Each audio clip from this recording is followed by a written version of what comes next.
right. Good afternoon, everybody. You're listening to episode 2 of the Mountains and Leadership Podcast. I can't believe we got through episode 1. What's that? I said, I can't believe we got through episode 1. Hey, we made it. We did. Learned some things along the way too, didn't we?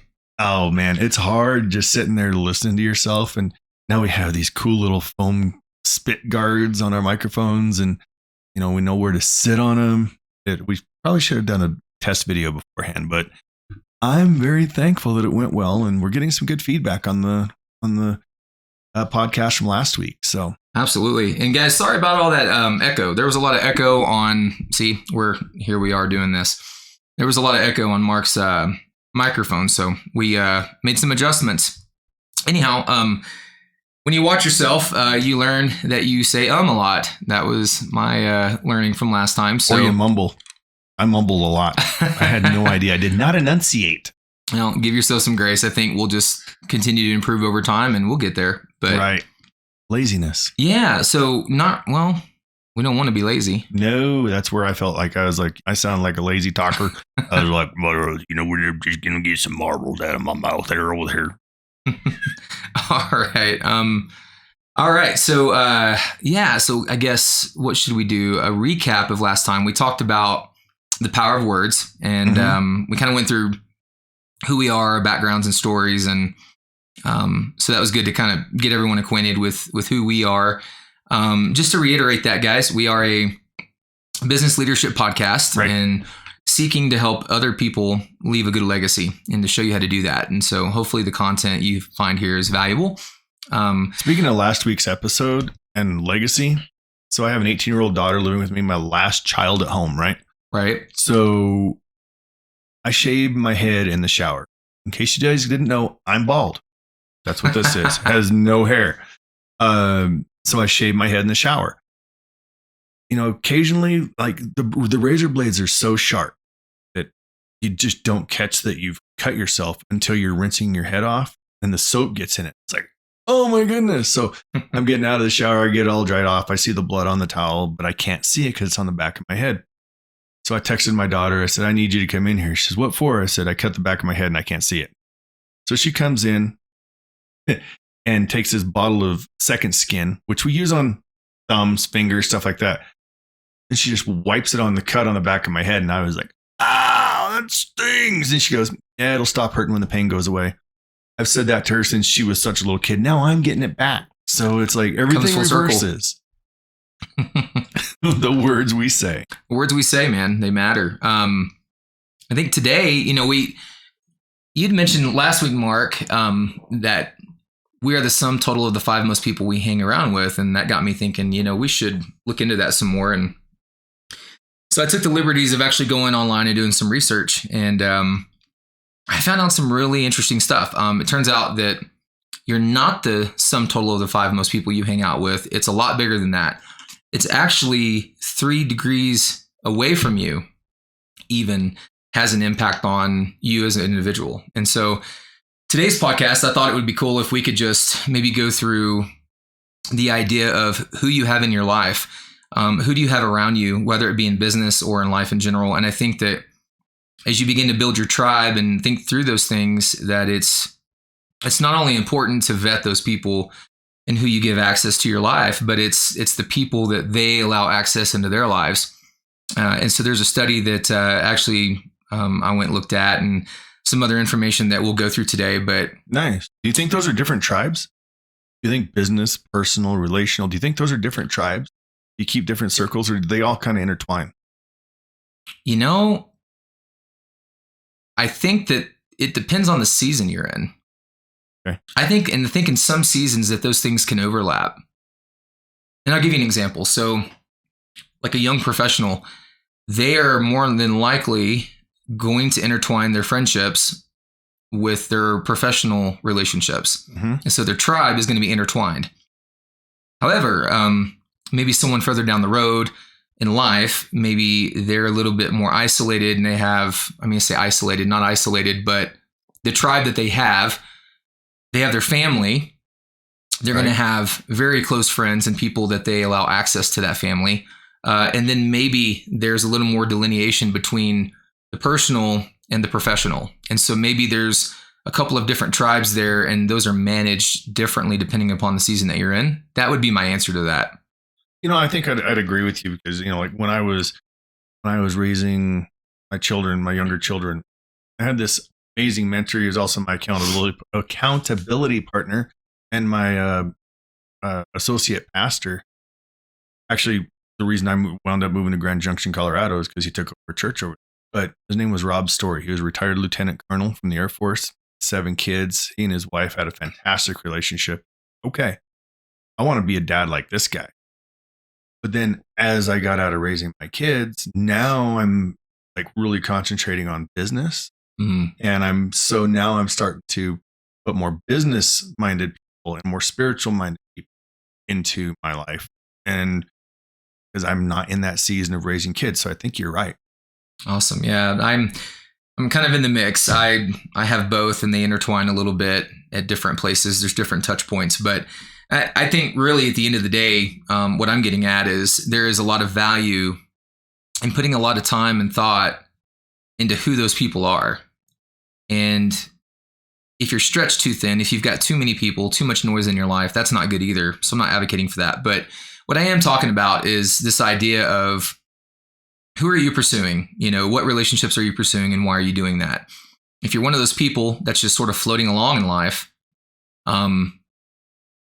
I would encourage you to rethink that. That would be something for me that'd be a no-fly zone. You need to have some intentionality about those people. Time is a commodity that you can't get back. I mean, a lot of people say that, time's something you can't get back and it's a commodity, just like I said. But, here's an analogy I heard. I can't remember where I heard this. It's not my own thought, so I don't want to take credit for it. But someone asked the question. They said, would you be happy if you woke up one morning and I gave you $10 million? Sure. Okay. What if I told you that I would give you that $10 million, but that was the last day that you lived? Nope. Wouldn't take. So you're telling me that each day is worth more than 10. Absolutely. Right. Your life is worth it. With that being said, your time is very important, and the people that you share it with, they're getting a piece of that asset that you can't get back. Right. So why wouldn't we be more intentional about those people? Why wouldn't we be careful with who we allow to have access into our lives? I think that, for me personally, I'm very measured with that. I'm very protective of my own family as well. Like, not going to allow people to have access to my family that to some degree haven't really earned that as well. So, it's hard to really build a tribe. It's hard to build a group of people around you. But if you do it right and you take the time to do that well, it pays dividends over the years. And as I'm sitting here thinking about this, I'm like, well, if you're building a tribe, are you just looking to see what you can get out of people? That's not okay either. You get these people that use others and they're just like, well, I'll add them as like a little trophy on my mantle that I can just put there and check that box. Oh, cool. I've got this person. I can use them. And it builds my brand somehow. And it's a very egotistical, arrogant thing. Well, he made up a list that we're going to go over a little bit later. Right. On what that tribe really looks like and how many people are in it. So and it's important, like the size and the type of people you allow into that tribe. And so, your motives for doing that, I do want to say you get these people that come up to you and they're really, really ecstatic about like being your buddy. And you realize over time, oh, I had something this person needed. Ulterior motives. And so how do you not become that person while you're trying to build a good, strong network around you? And I think the key to that is approaching any relationship with a value-adding mindset. Like, how can I leave this person better than where I found them? So if you're in business, you're trying to meet somebody, you walk up like, hey, this is what I do for a living. If you ever need this, here's my card, versus saying something like, hey, I know that you do this for a living. I'm really intrigued by what you do. What needs do you have right now? That's a completely different conversation. That's a completely different posture. And as you begin to build that network, people respond to that better, Right. And so that's what I'm advocating for, just to kind of lay the groundwork there. And do you have any thoughts on that? That was that Covey, quote we mentioned last week, right? enough people get what they want, you'll get what you want. Right? Oh, right. It's right. like it's the servant leader concept. But no, I absolutely think that, you have to be very selective about your squad, your circle, your group, and certain points who you have access to. And you're talking about, like people coming up, they're excited, they're intentional, they're really wanting to get to know you, be your buddy, like get in there. But at the same time, how do I say this? With their ulterior motives, like, and you said that we have to bring our best foot forward. We have to come forward with intentionality and like with our best heart. We're trusting that they're coming that way, right? So, but yeah, what I think is really cool is like you found this study about you're not the average of the 5 people you surround yourself with. David Burkus. I was shocked by this. Yeah, so David Burkus, he's just for listeners' awareness, he's written several books. If you're interested, you should look them up. He went through and he wanted to understand, is it true? You're pushing my mic forward. Isn't it true though that you're the sum total of the 5 most people you hang out with? And he says, no, you're not.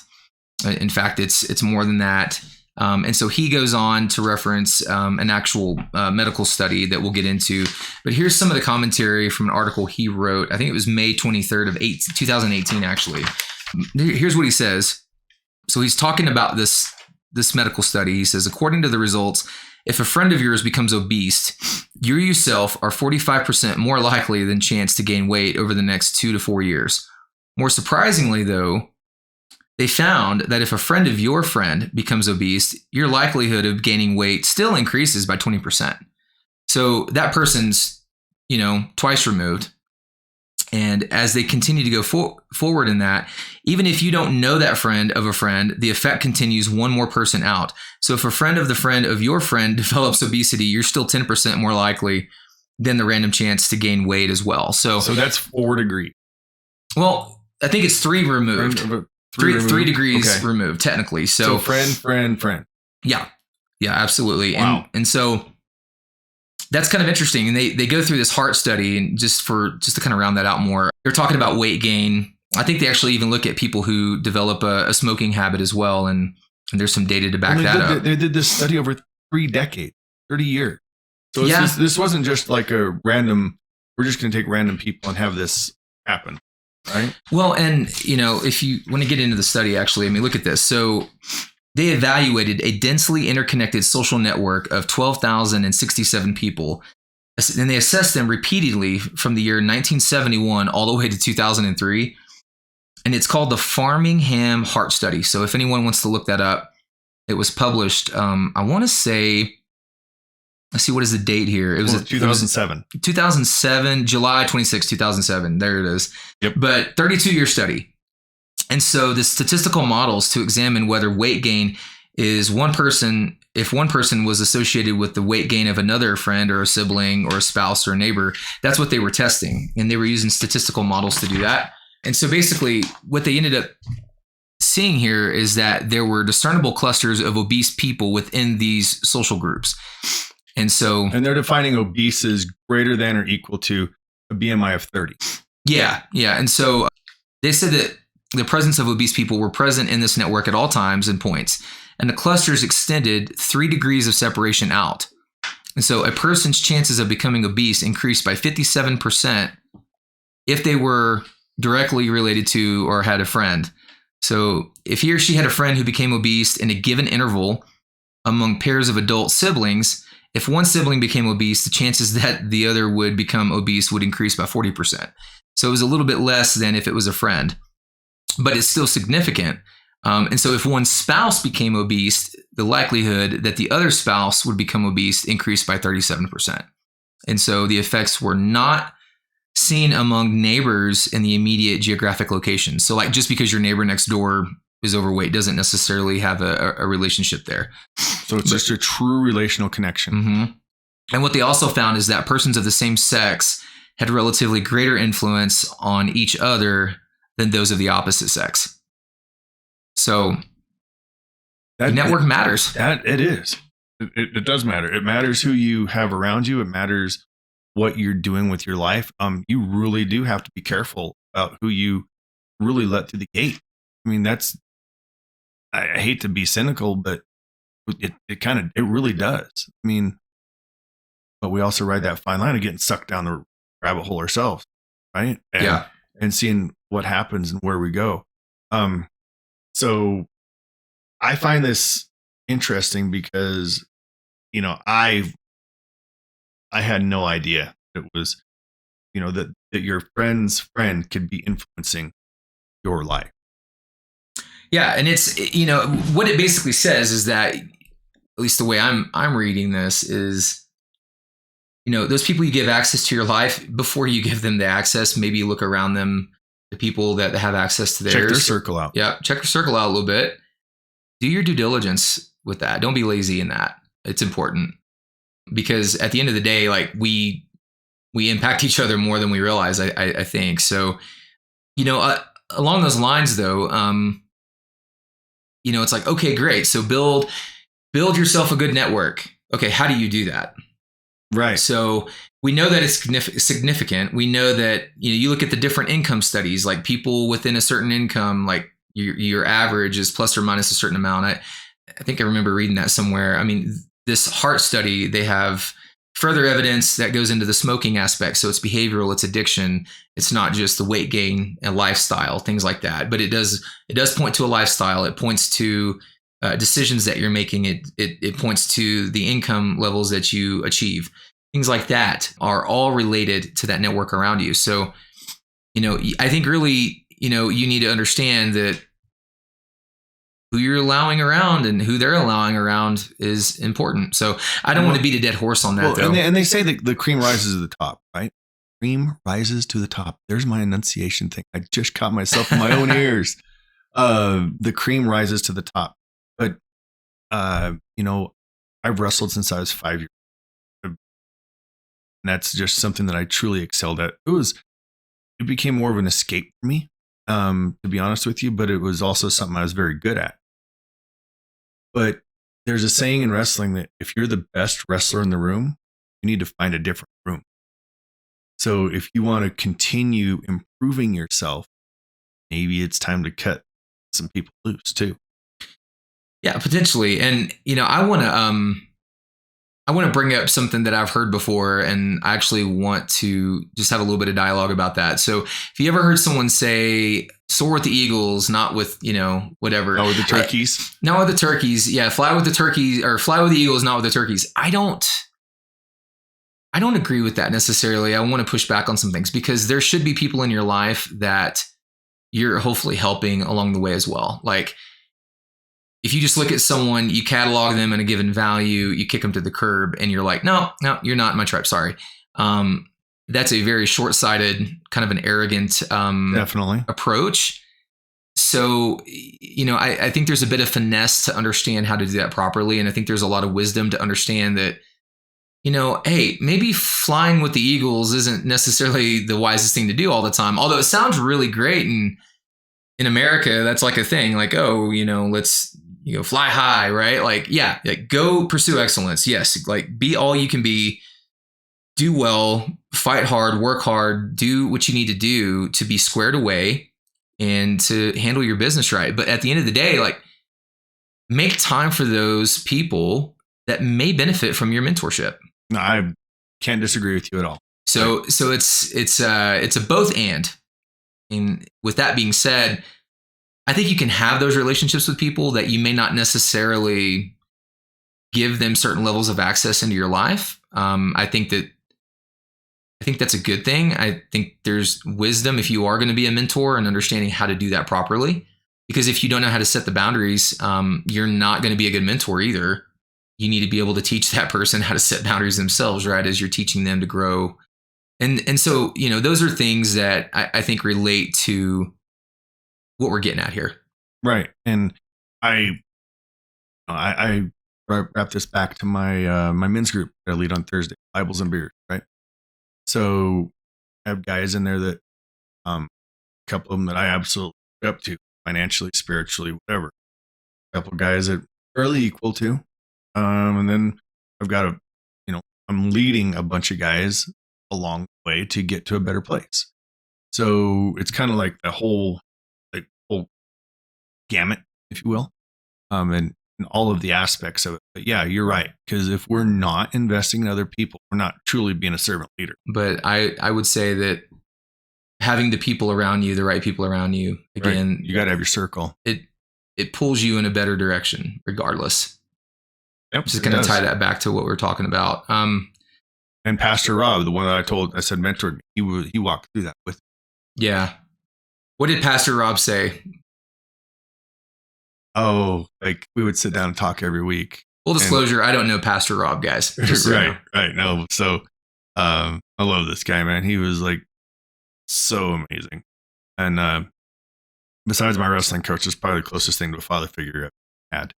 And he just, there were certain times I'm like I still chew tobacco.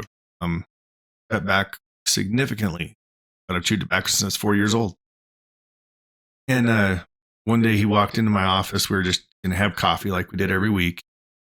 And I was like, I think it's time for me to give this up. He looks at it, picks the can up, twirls around a little bit. He goes, there's a time and place for everything. And I don't think this is it.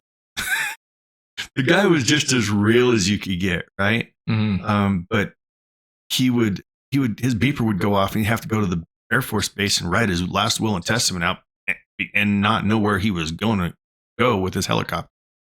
They were just going to show up somewhere, so this is the kind of stuff he had to face as a helicopter pilot. But he would just be like, Mark, I don't know what you're going, but I'm here. That was the best thing that could have happened. Yeah. That was what I needed to hear. Right. Yeah. I mean, having people like that, those would be the people I would say are in your inner sanctum. Mm-hmm. And actually, those of you who might be listening, you know what I'm talking about. Right. I've got some friends like that. But yeah, I mean, it's important though that you want to be a person that raises the caliber of the room. You want to be able to change the tone of the room. You want people in your circle that are able to do that as well. And mm-hmm. I think how we present ourselves is important as well. So I might push back on you a little bit from time to time on that. We're a little bit different, but it's, that's what makes this what it is, right? Absolutely. So we'll continue to talk about that. And, for me, I look around and I'm like, okay, well, who are the people I trust, and the value that's there? Am I providing that value to? And it's more of a respect. It's more of a reverence for that relationship. And right. So, going back to the tribe piece of this, or building your network, I've actually taken the liberty of sitting down and thinking through, who that might look like. And I wanted to go through that real quick as we're sort of wrapping up here. But I'll go through these, and I really like that you put these together. Now explain to me again how you came up with this list of 10. Well, so, you look at this, and again, guys, I told you we're not going to run away from the things of the Bible. So I'm just going to lay this out. You look at Jesus, he had 12 disciples. You're not God. So maybe you have 10 people in your life. And then even then, Jesus had 3 close friends out of that 12. And so maybe out of that 10, you've got 2.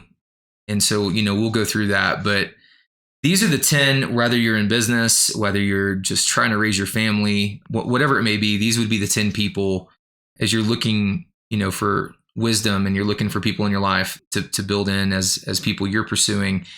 I'll just go through these. Number 1 is the visionary. So this person basically has a clear vision of what they want to achieve, and they'll draw that out of you as well. Whatever you seek to achieve, let's say you're thinking 50 foot in the air. They're like, no, let's fly up 5,000 or 50,000 foot. Let's look at the bigger picture. And then let's zoom in. Now that you've got the lay of that larger piece of land, let's see what you really can do. And so they kind of open that up some. And those are the types of people, when you talk to them, that's their approach. That's just who they are. They're the visionary. That's my friend who's the visionary.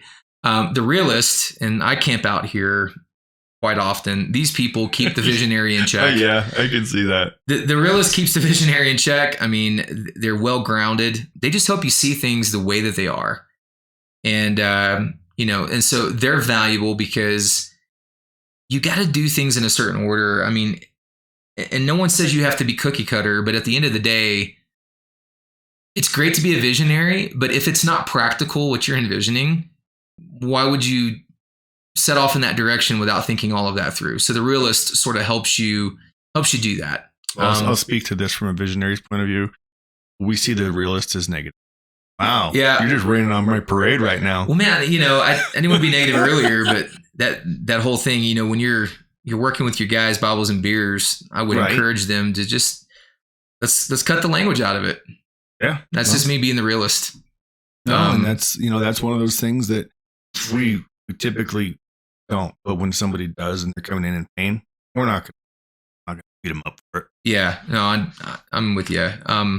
But, so like on the realist piece of it versus the visionary, let's say you're building a business. Well, they're like, well, I'm going to build 5 apartment buildings in the next year. They're like, great. Where are you getting the capital? Well, I don't have that. Oh, I didn't think that through. Oh, okay. Maybe you should do that. Why don't we come sit over here with some pen and paper and let's do some research? That's your realist, that's kind of where I'm going. Number 3 would be the listener. The listener typically is going to be probably someone that's closer into your nucleus in terms of who you hang out with.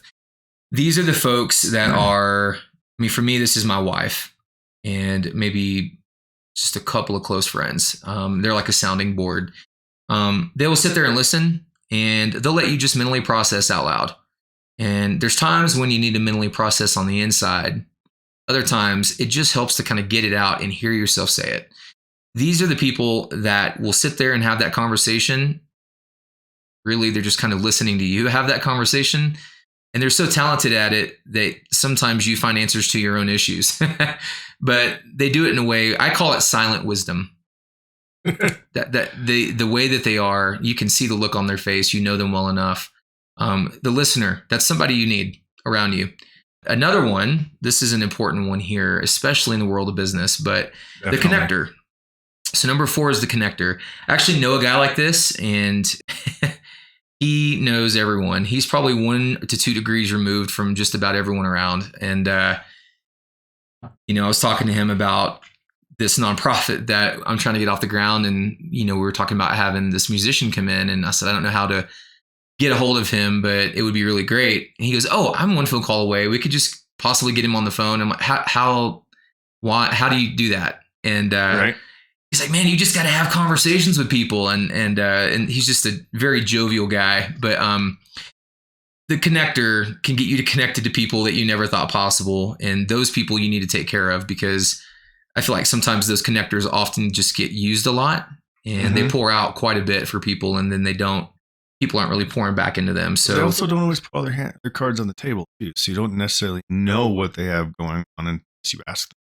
What's that? Like, they don't necessarily have all their cards on the table. So you don't necessarily know what they have going on, what they have access to until you ask them. Right. So it didn't hurt to have the conversation and ask the questions. You don't know until you ask, but having a connector within your tribe of people, within your network, I think is huge. And, I think at certain times, certain people are going to serve as the realist or the visionary in tandem with the connector. Maybe they're both at a certain season or a certain context. But overall, we all know that one person that just tends to know everyone or seems to be able to connect with all of these different people somehow. And those people are valuable to have in your network. And so I just encourage that. If you're able to find that, take care of those people, treat them well. Number 5 would be your accountability partner. Much like the listener, typically a lot of times that accountability partner is the listener. So it's like a dual thing. But that accountability partner, they listen to something you say and they hold you accountable to it. Like, well, you said you're going to do this. Well, you didn't really do that, did you? Well, why not? Let's run that back. Kind of cheesed out on that one, didn't you? Yeah. And then, and it's like, well, let's have that conversation. Other times, this is the value with the accountability partner. You'll be dialoguing with that individual and they'll take a hard left turn. without you even expecting it. And they just sort of go right to the heart or right to the nerve, something maybe they see in your life or they see in your business or they see in your tone or your attitude. And they just grab that and it hurts. Those are valuable people, but they have to do it in love. They have to do it the right way. If it comes from a place of arrogance, I would pose to you that's probably not a good accountability partner. Absolutely. And it kind of disqualifies them. But you still have to do everything in love, right? Yeah. And it's having that accountability partner, that's one that you really want to choose wisely, just like the listener, because these people are going to have access to parts of you that no one else is going to have. And so go find an accountability partner, guys. That's what we're saying. And number 6, actually, let me pause for a minute. Did you have anything else on that one? No, I'm good on that one. Okay. On number 6, the creative. I hate being held accountable. I'm just kidding. What's that? I said I hate being held accountable. I'm like, no, don't talk to me like that. Man, but it's this whole idea. People like to quote, "Oh, iron sharpening iron," but it's not like this warm and fuzzy thing all the time. Oh, no. And you have to. It's friction, and friction gives off heat, and heat knocks the edges off. Yeah. And but like here's the thing. So and we could camp out on the accountability partner a little longer. I think it's worth it. The thing about that too is you as the accountability partner, if someone comes to you and says, "Hey, hold me accountable for this," and you're just the warm and fuzzy, I'm going to pat you on the back and give you a Danish and help you put your big boy britches on every day. You're not an accountability partner. You're just not. Right. So if somebody comes to me and asks me to be their accountability partner on something, you hold me accountable to this, they're probably not going to like me. Well, you want them to you want them to still like you. I mean, it's right. You want them to still like you, but you have to love someone enough to be able to wound them. And like you call someone a friend, if I look at you and I say, "Hey, I love you enough to wound you," that means I care enough about you to come into a very uncomfortable space with you and have a hard conversation that may hurt you, but you need to hear it. But hopefully I'm coming from wisdom. I'm coming from a place of sincerity that when that delivery occurs, that it doesn't damage, it's restorative. Right. And it has to have a healing property, right? Or yeah. And a kind of like like when you start going off the ditch back on. Yep. You can't whip the wheel. You go off in the other ditch. Yeah, exactly. Or you roll. Well, and so that apparently that one's a big one, right? I can see there's a lot there. So it's that person is going to be probably closer into your network more so than many. So if you understand that 3 degrees removed from the people around you, that those people 3 removed out actually impact them, which impacts you. Or their accountability partner. What are they being held accountable to? That's right. And are they? That's right. That's right. And so in business, in life, choose that person wisely. The creative. Accountability partner and enabler. There's a dichotomy. Mm. Well, and so let's flesh that out for a second then. So how do you know if they're enablers? Have you ever had a hard conversation with that person? Do they always just sort of justify everything you say? Do they allow you to skate by?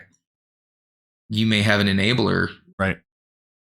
They're not willing to have the tough conversation, and they're not willing to literally I wouldn't say put the friendship on the line, but definitely put some skin in the game. Yep. And invest. That takes work. Then that's an enabler. That takes work. And people don't like the hard conversations anymore. I mean, if I can go on Facebook and I get 500 likes, then I feel validated, regardless of what my character is. The thirst for that would be real. I mean, yeah, that's another topic for another day. It's another topic for another day, but it's a part of this, and I agree with you. Yeah. So moving on to number 6, the creative. We kind of hit on that for a second there before we went back, but This person just provides a fresh perspective. They're creative. Their mind is wired differently than yours. They engage complex problems differently than you, and they're innovative in different ways. So you might be innovative in one way, they're innovative in another, but they can still solve a problem. And these people are great to get in front of and tell them what you got going on. Like, hey, tell me something cool you're doing. Oh, really? What problem are you working on? What problem are you trying to solve? So if you're sitting around in a business network event, ask that question and then sit there and try to solve those problems with people. I think that's huge. And, having a creative person or a creative mind amongst your group is valuable. And so I don't really have much more on that one. Right. Did you? No. Okay. So number 7 is the motivator. And some people call this the cheerleader. I don't really like that. Just this whole synthetic people are cheering for you. No, that's motivators like, hey, come on, let's go. Yeah, I like somebody who's holding the line and they're like, you're tired, and they look at you in your eyes and they say, hey, you need to get up and fight. Like, this is reality. So they have a little bit of the realist in them. That's the best motivators I found. The cheerleader, I don't include that here. Optimist, right? What's that? They're just an eternal optimist. Internal optimism's good for what it is, but it only gets so far. I mean, there needs to be some practicality and some accountability there. And so that motivator, whoever they are, they've got a lot of spirit.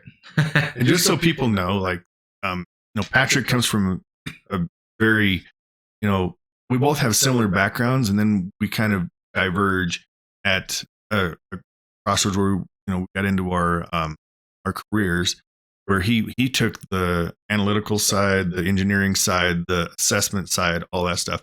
I've been in the sales side and the motivation side, the coaching side, the problem solving side, all that for 26 years. So we have so we're both bringing a couple different perspectives, but still with the same heart, and that's the whole goal. So people just understand where we're coming from.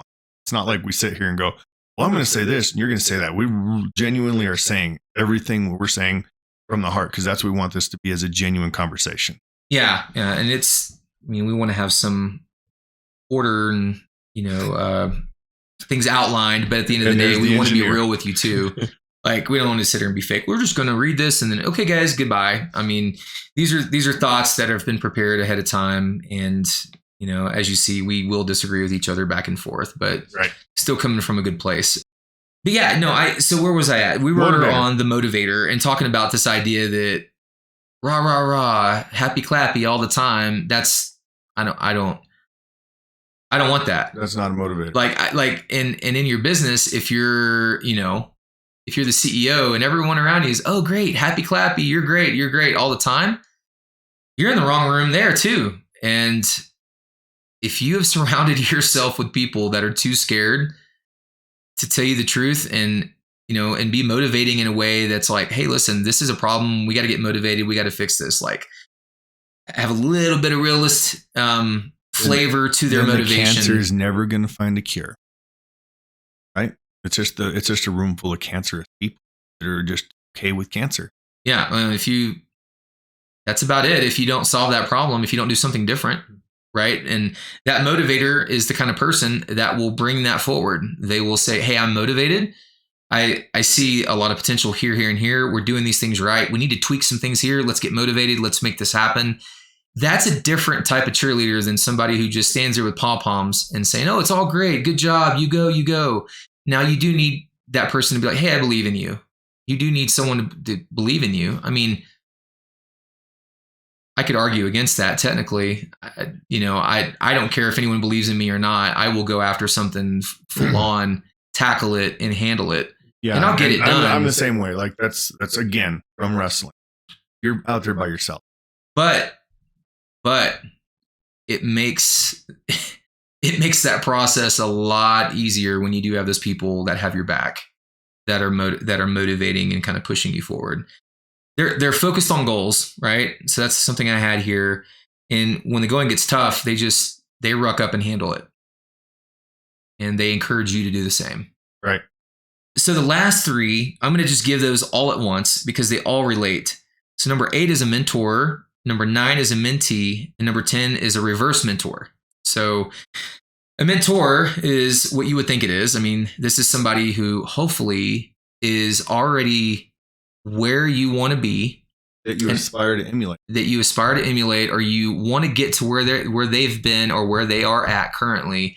You go sit down and ask questions, and you shut up and listen. And these people are going to speak words of wisdom to you. They're going to ask you questions, and hopefully you give a thoughtful answer. And at that point, they're going to maybe bring some stuff into your rearview mirror, your side mirrors, things in your blind spots that you hadn't considered as you're walking through life, whatever that thing is that mentor is there helping you with. And so that's a good mentor. This person, they give good advice. They take knowledge and turn it into wisdom for you. Right. They're able to boil that down to wisdom, and very methodical about their approach. So a good mentor, that's what you need. A mentee, obviously, you need to have someone in your life that hopefully you're pouring into, that you're giving back to, that you're working with, and you're trying to teach them as well. So you're trying to be that mentor to them. Then number 10 is what I call the reverse mentor. And so that is somebody, basically, maybe you're shoulder to shoulder with this person. You're like in the same season of life, or maybe they're a bit younger than you, right? But there's something to be learned. If it's a coworker that you're doing work alongside, if it's somebody younger than you, maybe I'll give you an example, a real world example. So I had a reverse mentor scenario when I just came out of college, and I was working in engineering, and I worked with a guy, solid guy. We would talk all the time, and I would share thoughts on things based on the newest stuff that was coming out in the world of engineering, different methods, different processes, different ways to approach the computer coding to solve an issue. And I would have that dialogue with him, and he would take that in and he would implement it. I certainly didn't think myself above him. I mean, he definitely paid his dues and was where he was at for a reason, but we had a good relationship, and I would have called that a reverse mentorship, because I was learning from him, but at the same time, he was learning from me, and there wasn't like one guy above the other. And so that's number 10. So if you can find someone, I call those your trench digging buddies. If you're in the trenches and you're kind of, you're in the thick of it, having life next to somebody that you can have there to tap on the shoulder to get advice from, that's perfect. Right. So those are the 10 things there that I had. One thing I did want to bring forward is I'm actually working on writing a book, and part of an excerpt from that book, there's I'll upload this with our podcast at the website at mountainsandleadership.com. But under episode 2, I'm going to have this page. It's an excerpt out of my book. It's very rough draft right now, but it's called Plans, and it's relationships, the friendships that you're pursuing. And so the exercise is that you would look around you and choose 10 people that in 10 years that you could see yourself continuing to pursue and have those relationships with. Now, you can't see 10 years out. Those people are going to change. So, you're going to have a little bit of musical chairs. Those chairs are going to rotate out, and you need to be revisiting this maybe at least once a year, maybe more. But then go in and sit down and give a thoughtful approach to who are the 10 people around you that you need to have around you that are going to make you better. Who's your tribe? Who are these people that you're pursuing? So and identify the ones that are already there. Oh, right? You can? And go in and identify the ones that are already there, the ones that are already in place, these positions. Yeah. And Mark, that's a good point. I mean, you look at this list of 10, maybe you only fill, let's say 3 of those if you're lucky. Maybe you have 5. I don't know. But now you've got some blank spots in the list. And so that changes how you spend your time. That changes the conversations that you have. And those things, they change how we live. And it changes the amount of work we're able to get done too. And so I'm going to read this last excerpt here. It's called Discerning Relationships. So this is from my book. It's called I'm just going to go through this. Many people walk through life without pursuing meaningful friendships with anyone. What is meant by pursuing someone? This means that you are actively engaging that person with the intent of developing healthy community with them. If done right, then personal growth is achieved for all members of that social dynamic. Ralph Waldo Emerson once said, "In my walks, every man I meet is my superior in some way, and in that, I learn from him." He's right.